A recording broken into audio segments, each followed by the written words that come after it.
Assalamualaikum warahmatullahi wabarakatuh. Kembali berjumpa para sahabat medsos sekalian.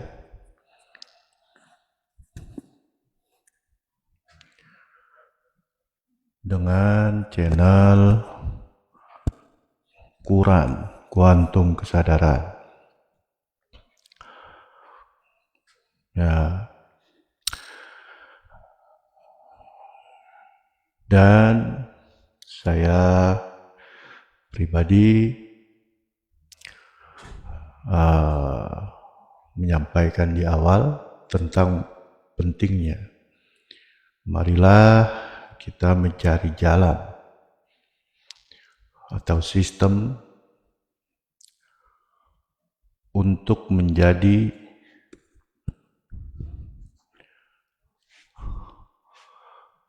hamba yang bertakwa, atau dengan bahasa lain, untuk mendapatkan ridho Tuhan, atau dengan bahasa lain, saling cinta dan mencintai dengan Tuhan, atau dengan bahasa lain, kemenangan dunia akhirat, atau dengan bahasa lain,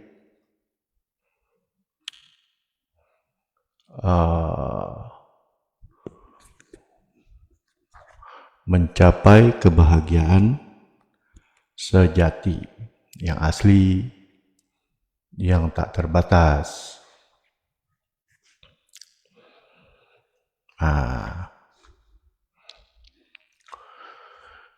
Itu ada jalan dan sistemnya. Seluruh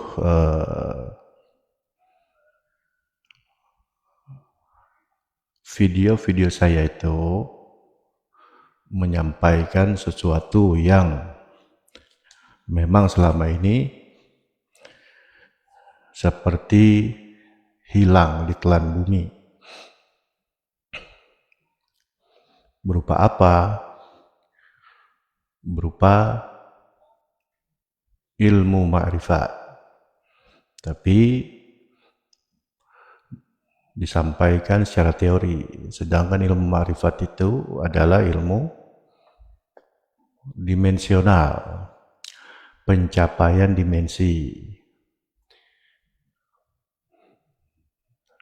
Kalau hanya teori, sampai kapanpun tidak akan masuk ke dimensinya.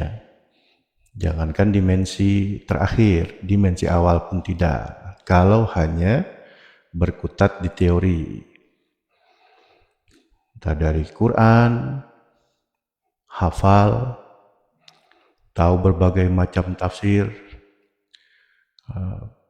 bisa membacanya, Quran tafsir A, tafsir B, tafsir C, mengerti semuanya. Nah, kemudian berbagai kitab-kitab kuning referensinya, entah ilmu tasawuf, entah ilmu tauhid, entah ilmu fikih, entah ilmu macam-macam, ilmu alatnya apa segala macam tuh. Nah, itu hanya sampai tahapan teori.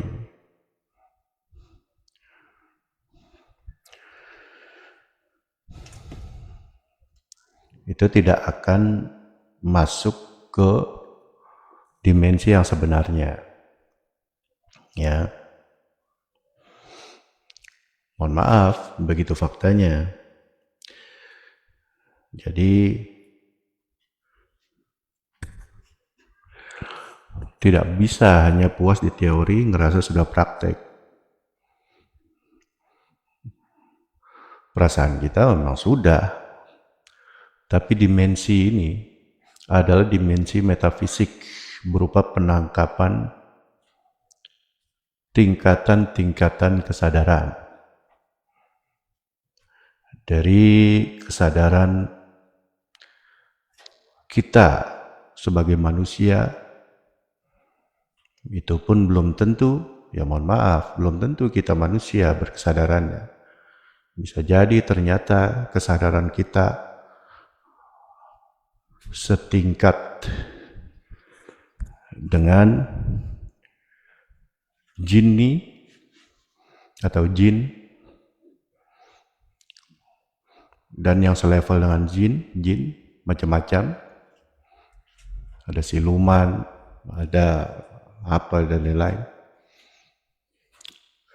Bukan setingkat ya, maksudnya level gaibnya gitu, atau level dari karakter ya. Turun lagi, bisa jadi kesadaran kita walaupun berjasad manusia, level kesadaran kita ternyata setingkat hewani. Kenapa enggak? Bahkan Quran berani menyebut balhum adol, ulaika kal an'am balhum adol. Mereka itu seperti hewan ternak, bahkan lebih sesat lagi. Kemana kalau lebih sesat itu? Turun lagi, berkesadaran nabati atau tumbuhan. Dan terakhir, berkesadaran bendawi. Nah, semua simbol-simbol aja, walaupun kita berjasad manusia, kan begitu.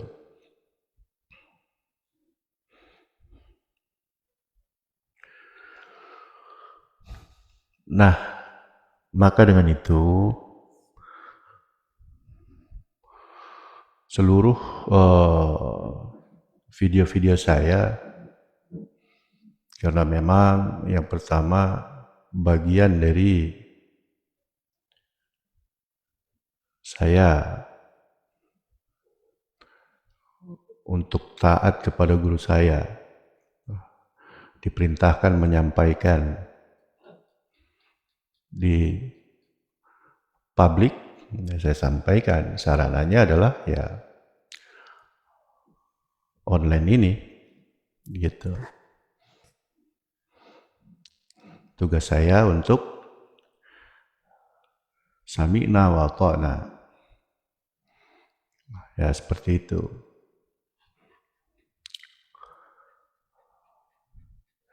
Nah, jadi jika masih tahapan teori, seluas apapun, sebanyak apapun hafalnya, mau hafal Quran, mau hafal Injil, mau hafal Zabur, mau hafal Taurat sekalipun, bahkan dengan seluruh tafsir-tafsirnya, bahkan tafsirnya bertingkat-tingkat lagi, ditambah dengan seluruh kajian-kajian materinya, ditambah lagi dengan teori-teori sains dan lain sebagainya, menguasai total misalkan, tetap nggak bisa masuk ke dimensi ruhani. Nah, ini perlu diperhatikan ya, apa yang dimaksud dimensi itu? Dimensi perjalanan ruhani.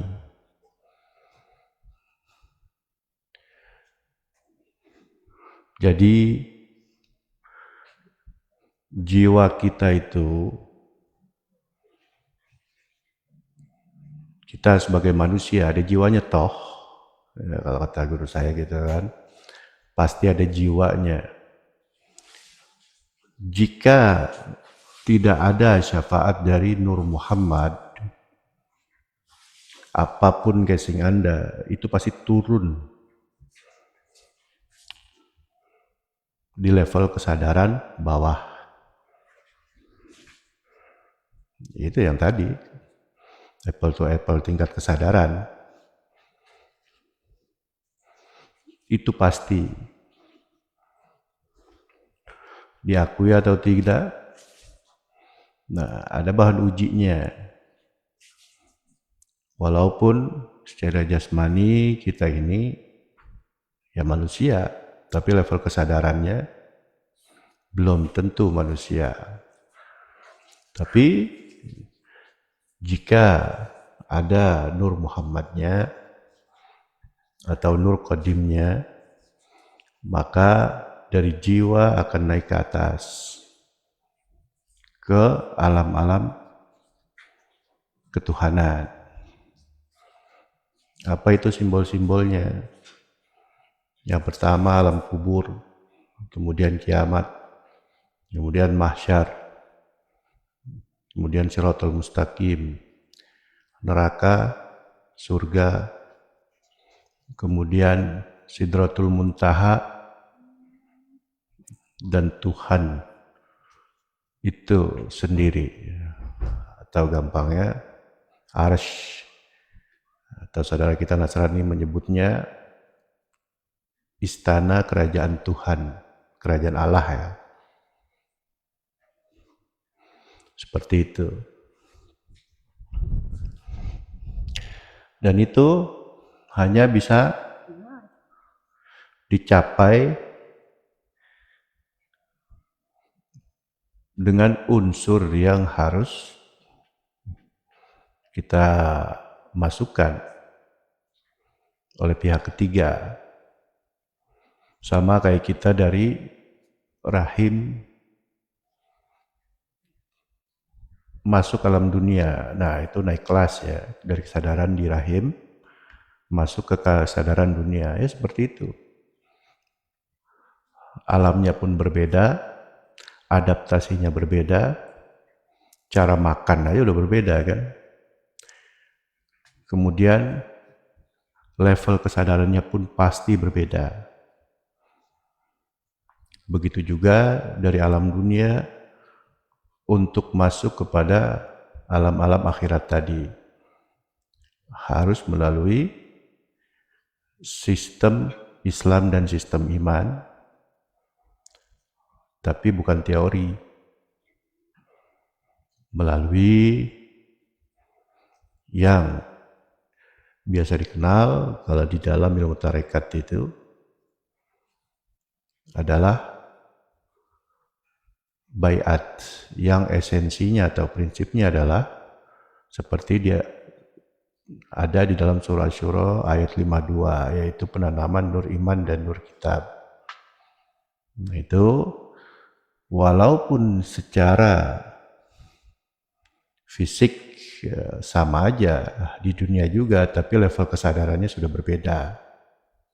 Sama seperti, mohon maaf, kita tetap di dunia, berjasmani manusia. Tapi jika rakus sudah menguasai diri, makanannya itu bukan lagi sepiring dua piring, tapi bisa jadi jutaan hektar itu. Orang mau mati, ribuan orang nggak peduli. Nah, itu contoh. Tetap di dunia kan. Akan tetapi level kesadarannya ya silahkan disimpulkan sendiri. Dan lain-lain dan lain-lain. Nah, maka dari itu di kesempatan kali ini sesuai dengan perintah guru kami, saya akan menyampaikan tingkatan-tingkatan kafir atau macam-macam kafir. Kafir itu apa? Dajjal tuh, di jidatnya tertulis ka, fa, ro, ya. Kafir itu apa? Tertutup, terhapus, atau apa? Ya gampangnya, ini muka saya sama kamera. Tidak ada kafirnya nih. Langsung kan, muka saya ditangkap kamera. Nah kemudian kalau saya tutup begini, mana muka saya? Hilang. Nah ini kafirnya ini. Penutupnya antara muka saya dengan kamera. Nah, termasuk seluruh teori itu bisa jadi begini, antara kita dengan dimensi-dimensi ketuhanan, kiasnya begitu. Teori-teori yang tadi saya sebutin, karakter teori tadi, sekuat apapun, ya sudah banyak di video saya dipaparkan bahwa kenapa hafal dan menguasai teori itu nggak cukup, masih gugur di hadapan Tuhan. Bahasa guru saya itu gugur di hadapan Tuhan. Ya karena sehebat apapun kita menghafal, tahu seluruh teori, hafal Quran, hafal Injil, hafal Zabur, hafal Taurat, tahu sejarah-sejarahnya, asbabun nuzul, asbabul wurud, hadis, apa segala macam, perkataan-perkataan Nabi Isa, perkataan-perkataan Nabi Daud, perkataan-perkataan Nabi Musa yang menerima kitab-kitab besar ini, 4 kitab besar, kemudian seluruh tafsir-tafsirnya, lintas zaman dan seluruhnya, kemudian hadis, perkataan-perkataan ulama, seluruh disiplin ilmu agama, bahkan lintas ilmu agama, apa kalau di Islam seperti fikih, ilmu alat dan lain sebagainya, kalau di Nasrani mungkin ada lagi. Nggak cukup dengan itu, misalkan ditambahin lagi wawasan pengetahuan umum dan lain sebagainya.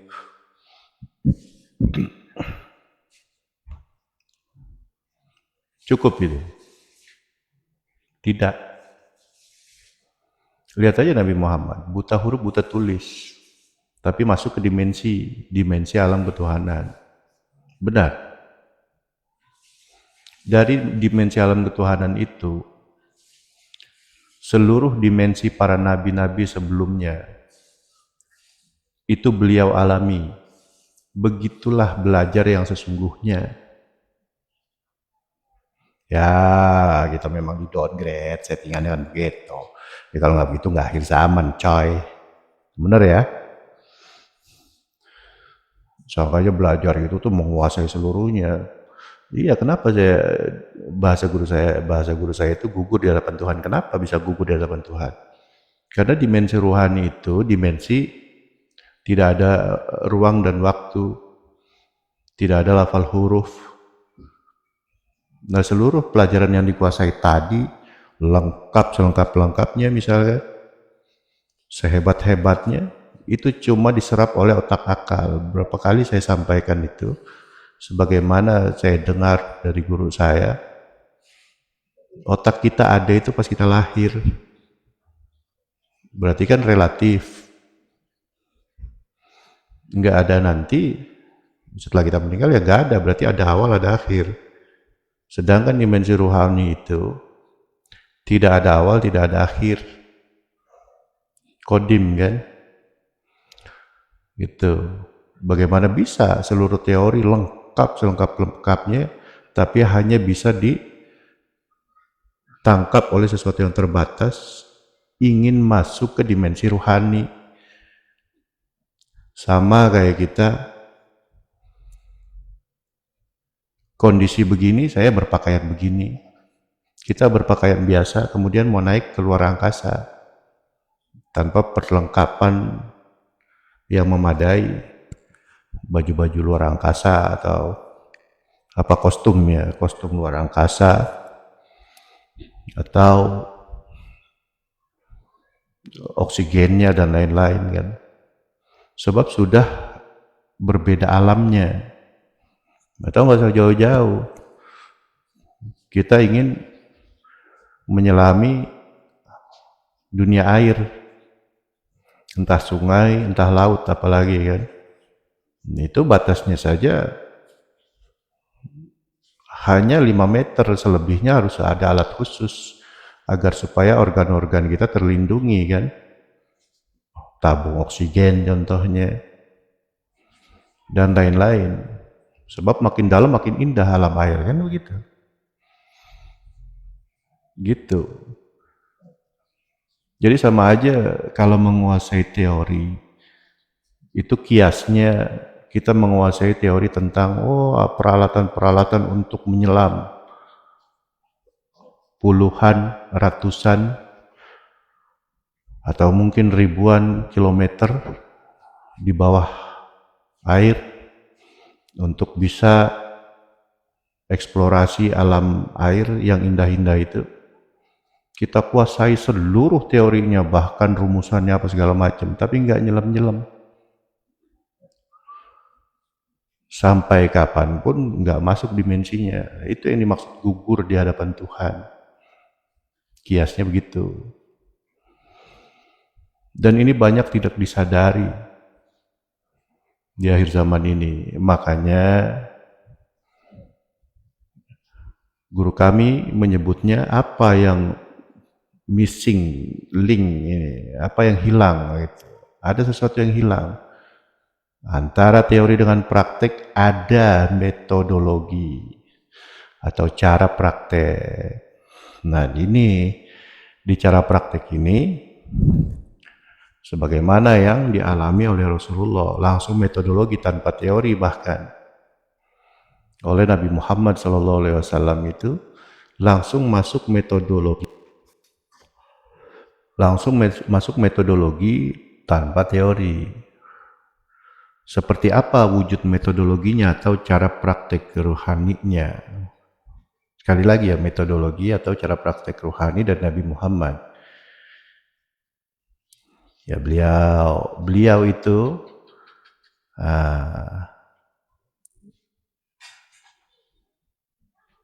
masuk ke Gua Hiro. Entah alasannya apa ya, tapi itu sudah arahan Tuhan langsung, tanpa beliau sadari terlebih dahulu beliau belum menyadari itu. Kemudian terjadi yang cerita yang terkenal itu, turun surah pertama dalam Al-Quran itu Al-Alaq 1 sampai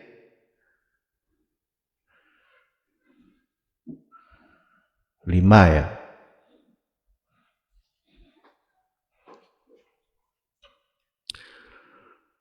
Itu baiat namanya. Iqra disuruh baca. Ma'ana biqori kan kata Nabi Muhammad, itu ruhaninya yang disuruh baca, itu kias. Sama kayak anak bayi baru lahir di alam dunia. Si bayi itu disuruh Iqra dengan alam barunya setelah rahim itu. Ya ma'ana biqori kata si bayi begitu. Ya karena kita mengalaminya di tahap yang nggak asing, si bayi ini ya sudah, kita nggak paksa untuk cepat bisa berjalan dan lain sebagainya. Enggak, biasa aja. Kita tahu bahwa si bayi ini butuh waktu untuk proses adaptasi dan lain sebagainya. Dari merangkak, kemudian dari tengkurap, kemudian merangkak, kemudian nindak, kemudian jalan, ya proses kita paham. Kurang lebih sama seperti itu. Kiasnya begitu. Dari mana si bayi bisa itu? Insting, itu kan udah mulai metafisik atau rohani versi luar, gampangnya begitu. Nah, arahnya seluruh uraian video kami ini dari jiwa ke atas.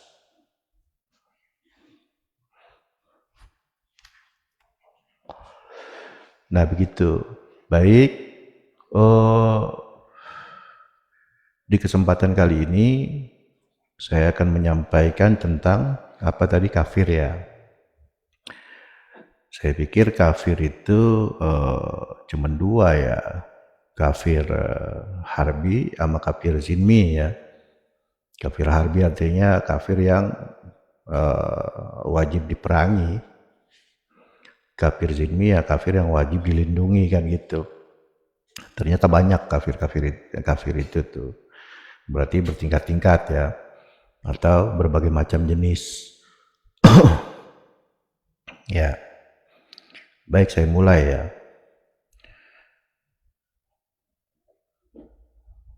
tingkatan kafir dalam Islam sangat beragam, mulai dari yang menolak Allah secara total, bahasa umumnya ateis, atau bahasa Islamnya dahriyah. Satu itu ya. Kemudian yang kedua musyrik, banyak Tuhan, bukan hanya menuhankan Allah aja. Kemudian tiga, inkar kenabian. Ada yang begitu memang, banyak Tuhan aja, nggak mau ke nabinya. Nah ini termasuk menarik sebenarnya ya. Sebab ada cerita tuh, Robiatul Adawiyah itu entah mimpi, entah sadar atau yaqullah ya. Beliau didatangi Nabi Muhammad ya, beliau enggak, aku hanya mau Tuhan aja. Ya Nabi Muhammad itu hanya senyum aja. Padahal ya lain generasi kan, berarti ketemu secara ruhani. Entah Robiatul Adawiyahnya lagi tidur atau ketika sedang melek aja tuh, gitu. Apakah itu termasuk kafir kenabian, ingkar kenabian, menolak kenabian? Bukan ya, harus dipahami nih, gitu. Kemudian itu yang ketiga ya. Yang keempat, hingga yang mengenal tapi membangkang. Ya kenal luarnya doang, bahkan ya mengakui memang. Contohnya seperti Abu Jahal katanya nih, yang memusuhi Nabi Muhammad ya, contohnya ya. Berarti termasuk nabi-nabi sebelumnya. Semua kekafiran-kekafiran ini ada di zaman-zaman Nabi. Abu Jahal yang menolak Nabi Muhammad, Firaun yang menolak Nabi Isa, sama aja. Di akhir zaman siapa? Yang menolak ilmu rohani, siapapun Anda, gitu.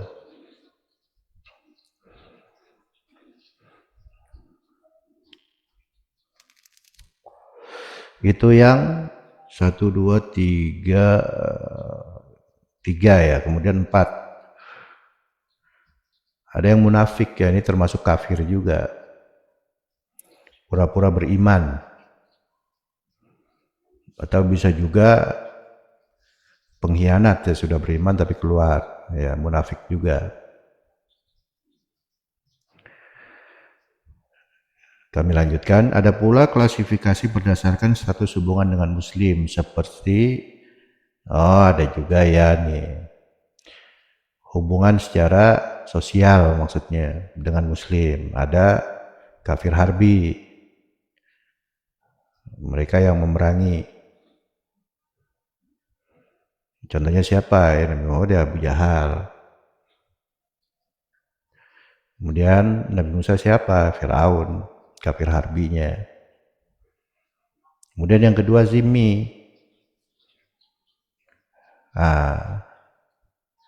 Warga non-muslim yang dilindungi dengan bayar jizyah. Dilindungi tapi ada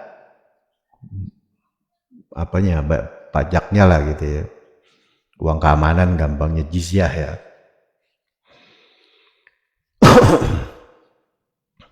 Karena ya la ikraha fiddin ya, tidak ada paksaan dalam beragama, tapi mereka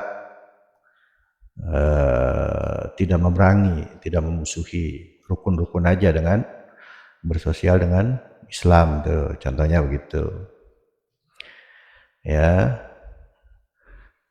berhubung ya memang pemerintahannya sudah terbentuk di bawah Nabi, ada jizyahnya atau uang keamanan lah, gampangnya begitu. Uang keamanan bukannya zolim ya, nggak kayak sekarang tuh, ada tuh yang narik-narik uang keamanan apa segala macam buat mabuk apa segala macam.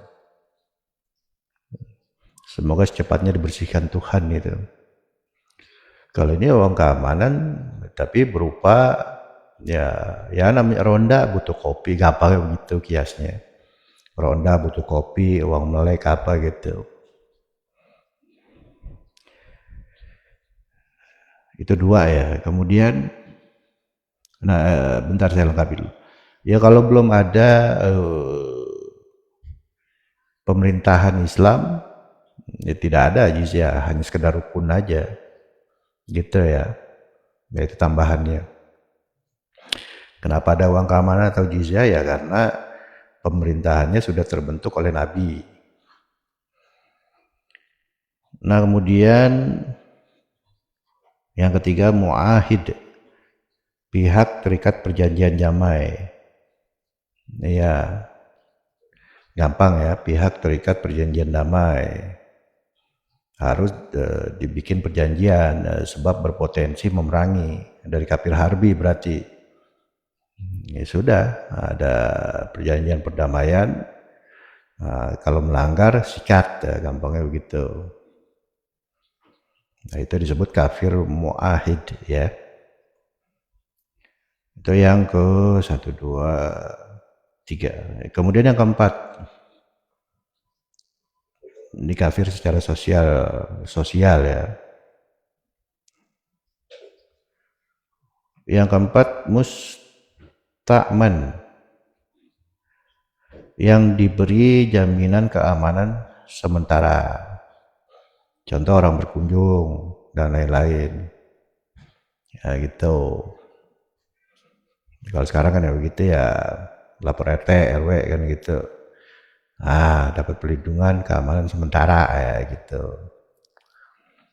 Dari gangguan-gangguan yang lain. Seperti itu. Banyak ternyata ya kafir itu ya. Tertutup, berlapis-lapis itu tertutupnya. Saya dengan kamera ini tidak tertutup. Begitu begini ya tertutup. Kafaro. Ini kafaronya. Bukan tulisan di jidat kaf, fa, ro, bukan. Tapi lebih kepada dimensinya. Kemudian membentuk karakter gitu. Berikutnya adalah tingkatan kafir berdasarkan keyakinan. Nah ini tauhidnya nih. Seru juga ya. Asik juga ini. Kafir ingkar, yang pertama 1. Ada berapa nih? 1, 2, 3, 4, 5, 5 ya. Kafir, tingkatan kafir berdasarkan keyakinan atau menyimpang dari tauhid lah, gampangnya begitu. Coba kita lihat ini, nanti kita kupas ya. Yang pertama kafir ingkar. Apa itu? Tidak mengenal dan tidak mengakui Allah sama sekali, ateis ya. Ya gampang lah, ateis itu apa ya? Tidak bertuhan, tidak percaya alam gaib.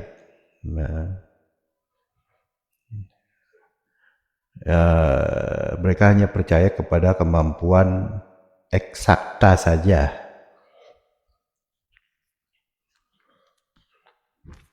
Orang-orang sains. Kemudian yang kedua kafir juhud atau mengingkari. Mengenal apa itu? Mengenal Allah di hati tapi menolak mengucapkannya. Contoh iblis. Iblis masuk kafir juhud ya. Kafir tapi juhud nih. Iya, di hati mah mengakui banget kan. Cuman ya begitu. Menolak mengucapkan. Ya bahkan perbuatannya bertentangan sama perintah Tuhan sama sekali iblis itu kan. Begitulah pokoknya. Kemudian yang ketiga kafir inad atau membangkang. Apa itu? Mengakui Allah dan Nabi tapi menolak mengikuti karena kesombongan. Contoh Abu Jahal, Abu Thalib. Abu Thalib termasuk ya. Salah satu pamannya yang dicintai Nabi, tapi kenapa dicintai ya? Karena melindungi, mengikuti, ikut berjuang dengan Nabi, tapi ya nggak mau beriman. Ya berarti karena ponakan doang, hubungan darah aja, tapi nggak mau mengikuti. Itu disebut kafir inad ya. Abu Jahal juga termasuk. Jadi ada yang membangkang tapi pro, ada yang membangkang tapi memerangi atau kontra ya. Nah, begitulah. Kemudian yang ketiga kafir nifak atau munafik. Mengucapkan syahadat, ini secara definisi dulu ya. Mengucapkan syahadat di lisan tapi tidak meyakini di hati.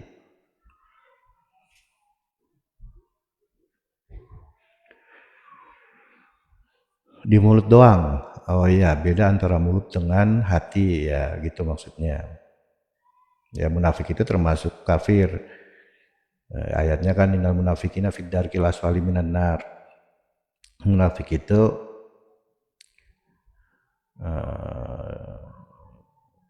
fid darkil asfali, apa tuh? Paling bawah ya, minan nar. Ya maksudnya termasuk yang terancam dengan siksa yang paling pedih gitu gampangnya. Iya karena musang berbulu domba repot, potensi kehancurannya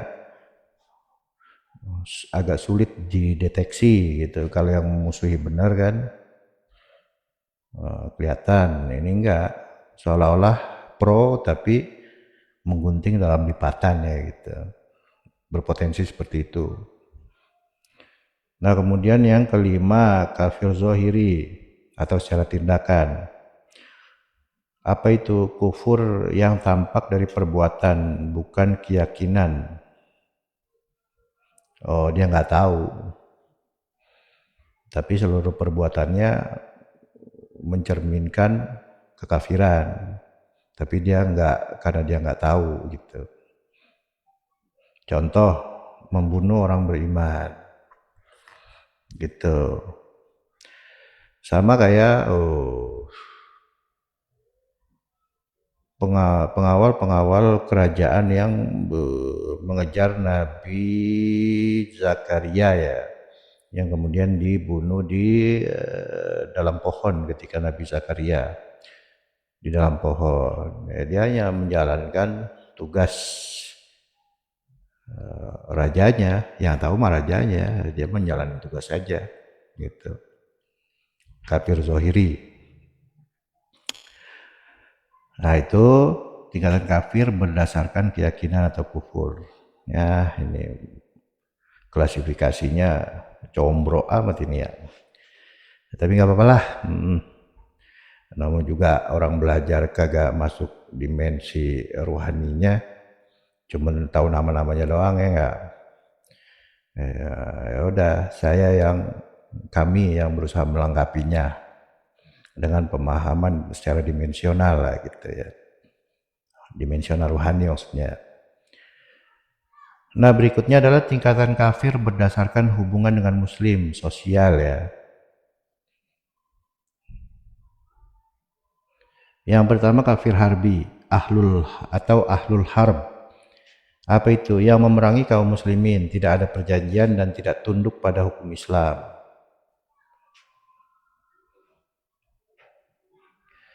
Iya, pokoknya yang menentang sistem ketuhanan. Ketika disampaikan sistem ketuhanan A, B, C, D dan sebagainya,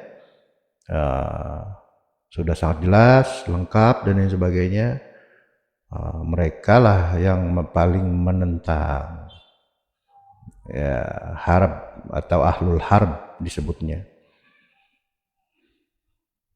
Kelompok yang wajib diperangi gitu. Kemudian yang kedua kafir zimmi atau ahluz zimmah. Apa itu? Warga non muslim yang tinggal di negara Islam, membayar jizyah dan dilindungi. Sudah ya, tadi sudah dibahas ya itu.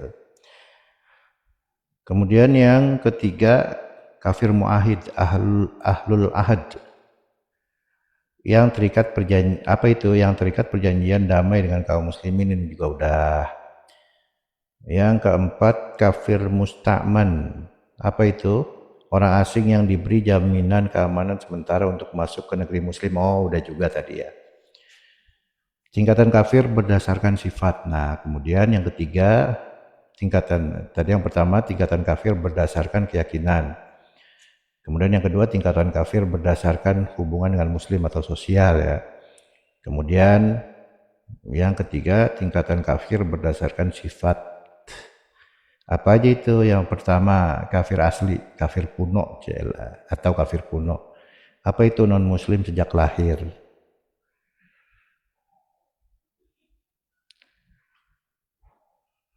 Kemudian ini cuma dikit ya. Kemudian yang kedua kafir tari. Apa itu? Kafir murtad, mantan muslim yang keluar dari Islam.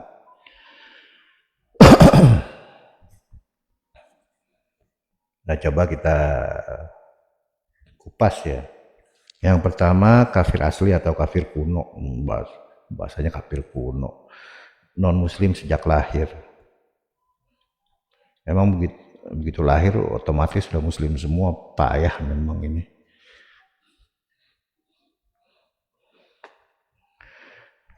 Iya, jadi muslim itu tuh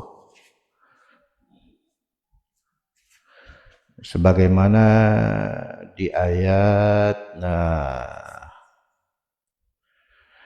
apa nih? Qolatil arabu amanna, kita baca ya.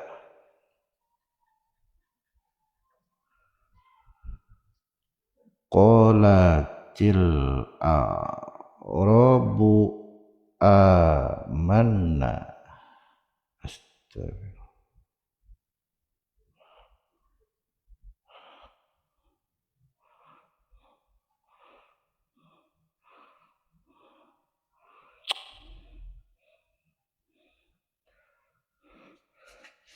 Surah berapa ayat berapa nih ya?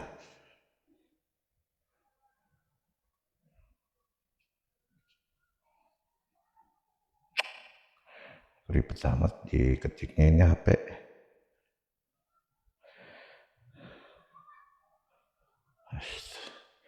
Bentar ya, sahabat mesa sekalian, lagi nyari ayat apa nih?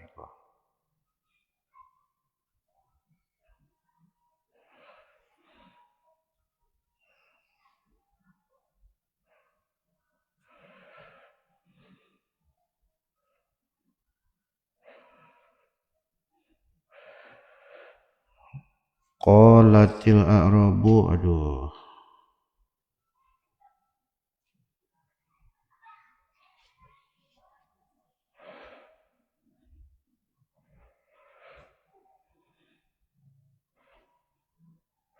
Ya, HP-nya pemirsa nggak bisa diketik ya.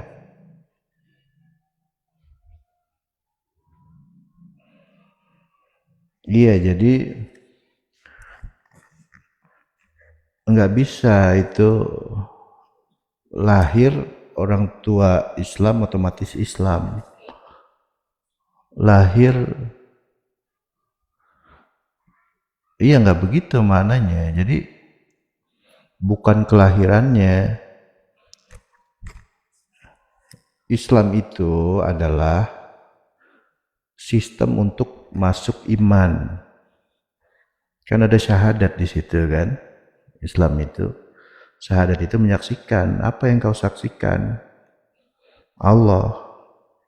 Nah, menyaksikan itu pakai mata kan. Nah, seperti itu. Itu portalnya. Atau loginnya tuh begitu. Bukan hanya mengucapkan asyhadu alla ilaha illallah, asyhadu anna muhammadur rasulullah, yakin dalam hati apa? Islam. Belum. Karena berikutnya ada iman. Ya kalau yakin doang nggak masuk. Iman itu apa tuh? Ada Allah di situ kan. Rasul, malaikat-malaikat, kitab-kitab,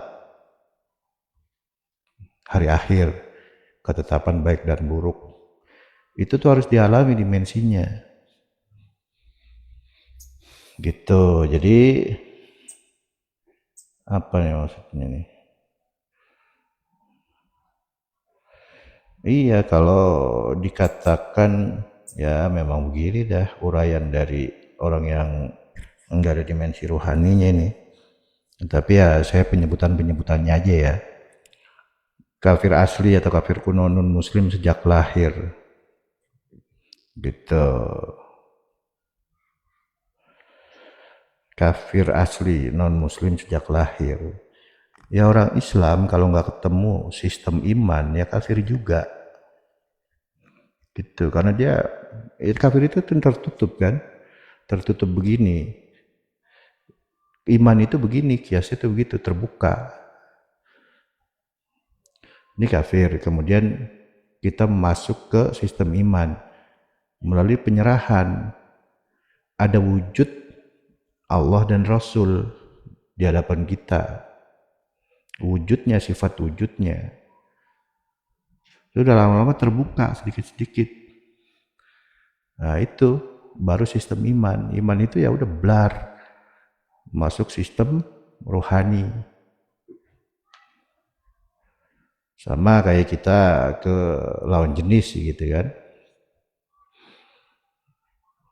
Kita ke istri misalkan, atau istri ke suami. Kiasnya nih, harus ada wujudnya. Setelah wujudnya apa? Ya, di situ ada saling percaya segala macam, itu dimensi cintanya entah naik entah turun dan segala macam ya. Setelah ada wujudnya, wujud ketemu wujud, si suami ketemu wujud istri. Sebelum jadi suami istri diikat oleh, ya anggaplah syahadatnya, pernikahan gitu. Tapi kan intinya itu harus ada wujudnya gitu. Seorang laki-laki ingin menikahi perempuan, ya harus ada wujud perempuannya. Apalagi agama, kalau nggak begitu rusak.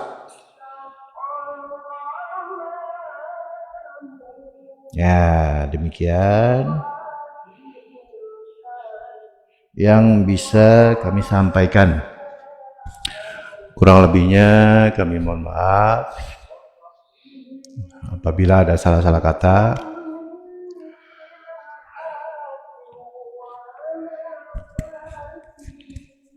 Ilahi anta maksudi wa ridhoka matlubi. Assalamualaikum warahmatullahi wabarakatuh.